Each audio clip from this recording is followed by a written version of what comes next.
GIS stands for Geographic Information Systems. GIS Day, this is our 20th anniversary of GIS Day.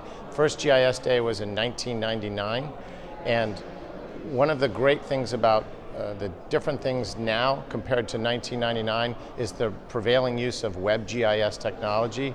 GIS has become a core technology in local government.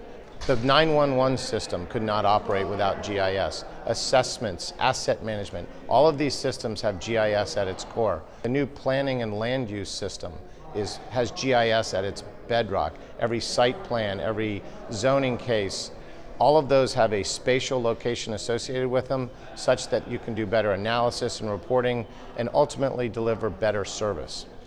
The GIS Excellence Award ceremony is our chance to put the attention and the focus back on our users and back on all of the people who are doing great work. And it's our chance to celebrate them for making our enterprise GIS what it is today. This is our 20th year. We look forward to 20 more great years of highlighting people's great work, seeing the technology evolve.